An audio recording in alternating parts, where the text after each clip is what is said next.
Assalamualaikum warahmatullahi wabarakatuh. Bertemu lagi dengan Bu Yurina di mata pelajaran Desain Media Interaktif. Kali ini kita akan membahas tentang materi storyboard. Mungkin kalian pernah mendengar tentang storyboard. Nah, storyboard yang akan kita bahas di sini tentu saja berbeda dengan storyboard film. Ya, yang akan kita bahas adalah storyboard dalam dunia atau dalam media interaktif. Nah, apa itu sebenarnya storyboard? Nah, storyboard itu masuk dalam praproduksi. Nah, kalau kita bicara tentang praproduksi, berarti kita bicara tentang perencanaan. Ya, jadi storyboard itu dibuat sebagai alat perencanaan.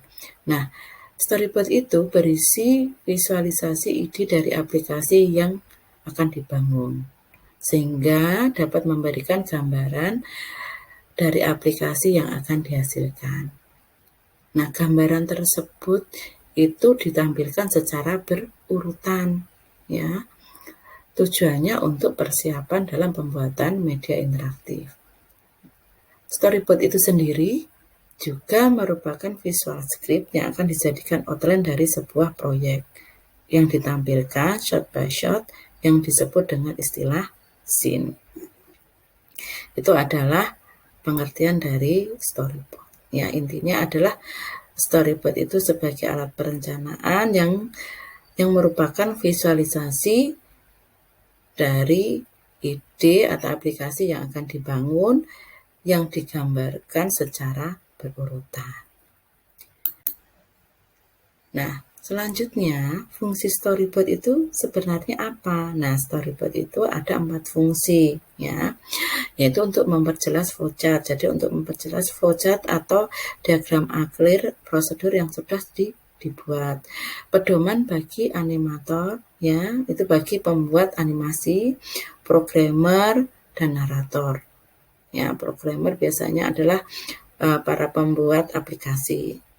Kemudian, fungsi storyboard yang lain adalah merupakan dokumen tertulis, dan yang terakhir adalah bahan pembuatan manual book. Jadi, misalkan kita mau membuat atau mengerjakan sesuatu, tentu saja kita harus punya pedomannya. Nah, pedoman itu salah satunya adalah manual book. Manual book di sini adalah storyboard itu sendiri.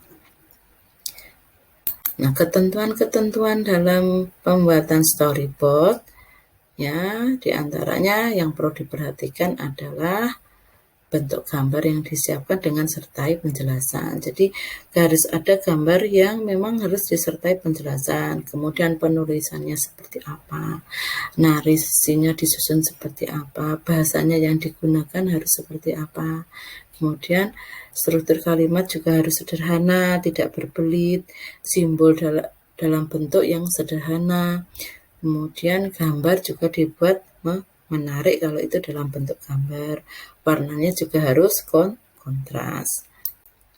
Nah, format storyboard itu sendiri ada 3, yaitu kartu, double column, dan landscape. Nah, untuk kartu, ya, itu formatnya seperti ini. Ya, ini adalah untuk format kartu, ya.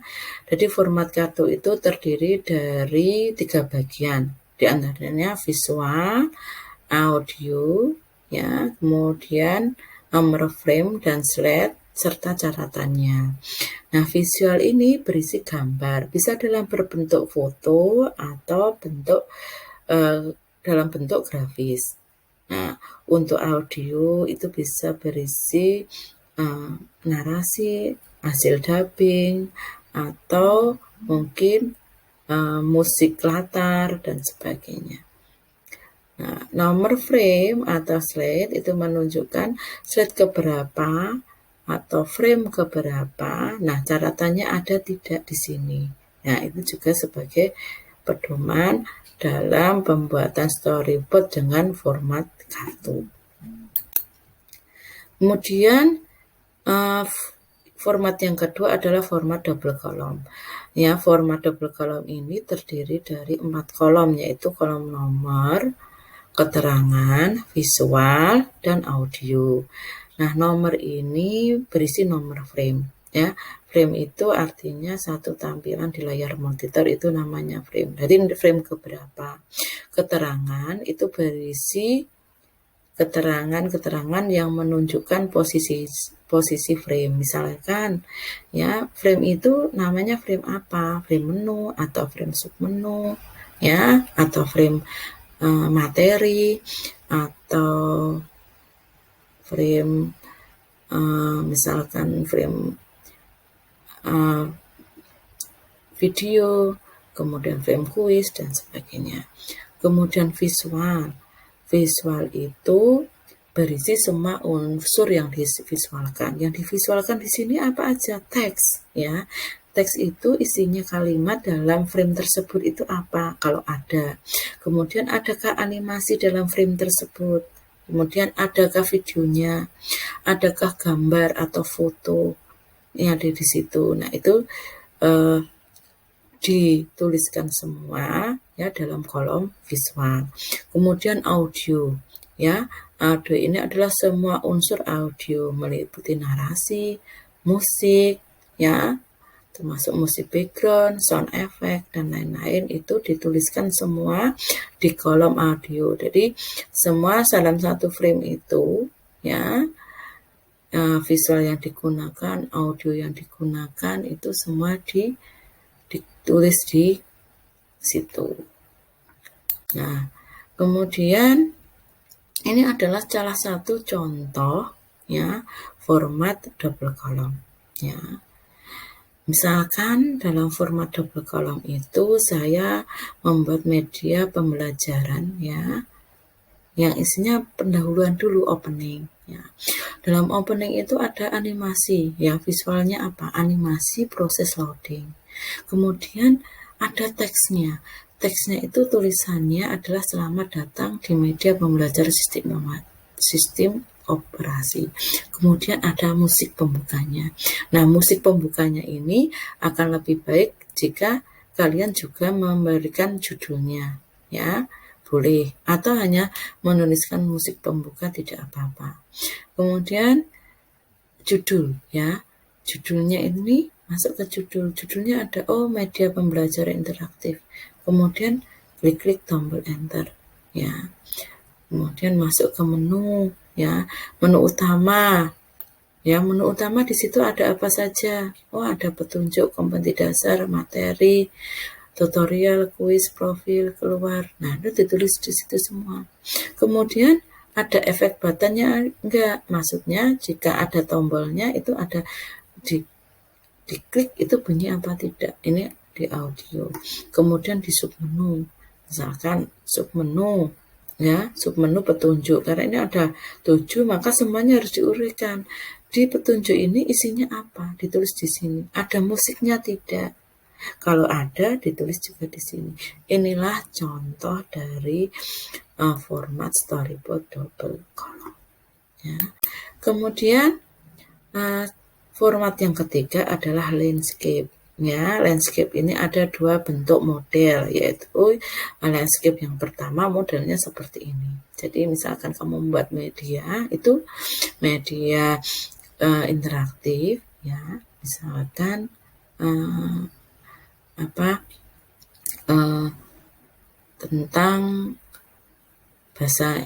tentang bahasa Inggris misalkan ya, tentang bahasa Inggris kelas 4. Nah, di sini dituliskan misalkan isinya menunya ini apa saja. Nah, dituliskan di sini.